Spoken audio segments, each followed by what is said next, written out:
So let me now wrap up this introductory piece with a 6-point summary of the Theory U framework. Number one, energy follows attention.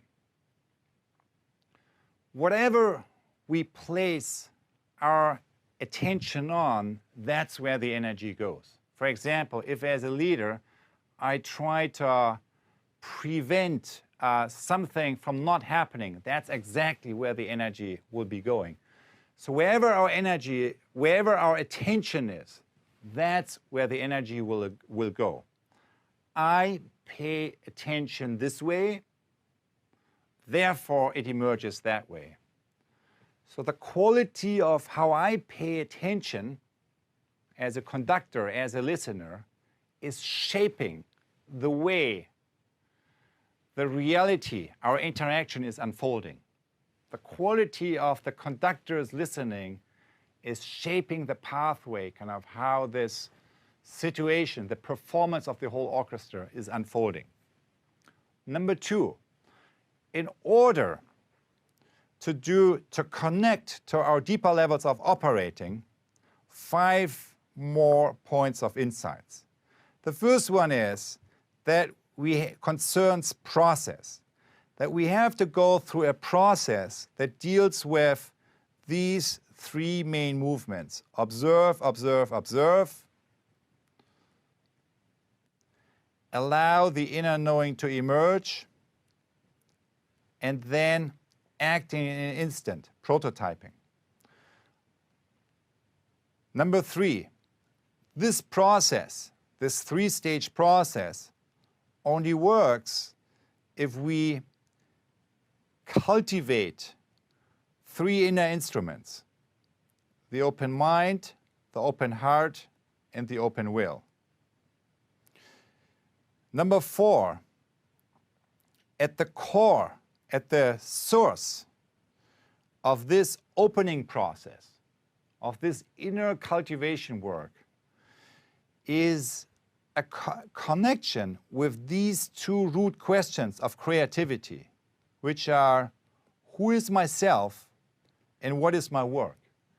And what I mean with who is myself, with a capital S self, is what is my highest future possibility? And what I mean with capital W work is, what's my main thing? Kind of what is my purpose? What is my calling that I start to, if I start to connect with it, what's the type of work that if I begin to connect with that, generates more energy than it takes out of me? So that's the second question, what is my work? Number 5, why is this the road less traveled? Many people know this kind of process and they say, yeah, I know creative people that work that way, and I have had moments of that in my own creative work. But that's not how we work in our organization. In our organization, very often kind of we are here on this downloading level, or maybe kind of on the first 2 levels, but not going deeper. So why is this the road less traveled? And I believe it's the road less traveled because the moment you put yourself on a journey, and of course, this process that I'm talking about here essentially is a lifelong journey.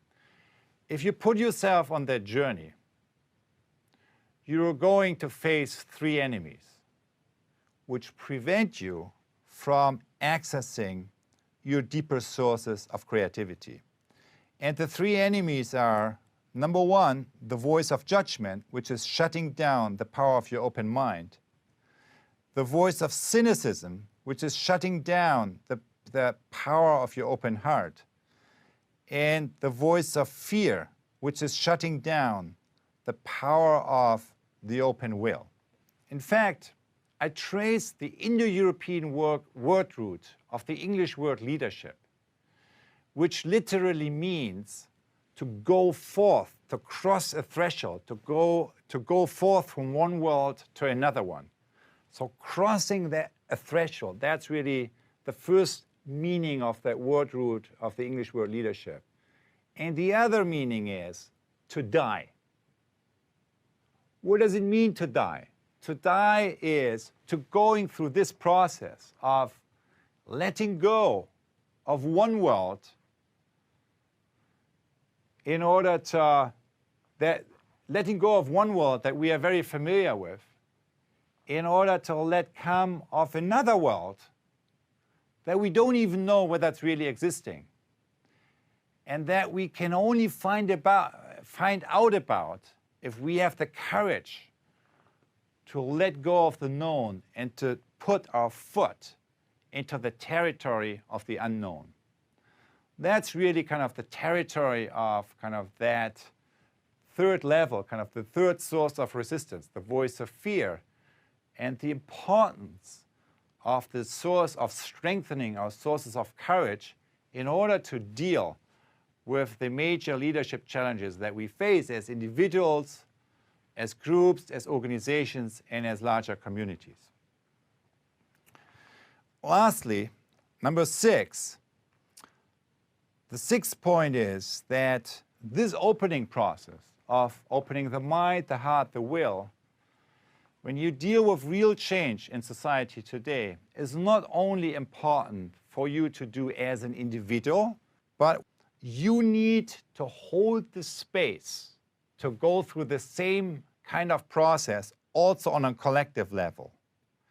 First, as a group, by transforming the type of conversation from downloading and politeness, speaking from what the boss wants to hear, to a debate, right, which is speaking your mind, kind of arguing, but becoming one really with your point of view rather than having a point of view.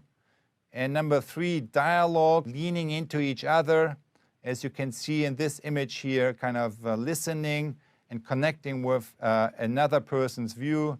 So collective creativity or presencing, which is connecting to the deeper journey that you're on. And we see the same transformation also on an institutional level through the transformation of the geometry of power from the old type of hierarchy with the source of power being at the top to a more decentralized organization like functional or geographical or divisional decentralization to a more networked organization, the 3.0, where the source of power is in your web of relationships rather than the number of people reporting to you, to the flipped pyramid, where something that I call the 4.0 or the ecosystem way of organizing, where we begin to cultivate the relationships by opening the minds, the hearts, and the will to each other and with each other in order to engage in forms of learning and forms of transformation that are functional in areas where hierarchies don't exist or are not useful. And all of that is part of a larger transformation of capitalism that we discussed earlier, from centralized to laissez-faire capitalism to social market economy to something that maybe we will develop in this century as the co-creative ecosystem economy. The basic point being here, and that's the last point of the summary, that when we look into the world today, what do we see? We see that as a society, we try to solve 4.0 problems and challenges by operating on these earlier levels, 1.0, 2.0, sometimes 3.0. So the lack, what's kind of missing is kind of this deeper space. Kind of the 4.0 economy and the ecosystem way of organizing requires us to activate our deeper way of listening, kind of connecting with and operating from source, both as individuals and as a face-to-face community. And that's what kind of, as an action research experiment, we try to explore through the remainder of this lab.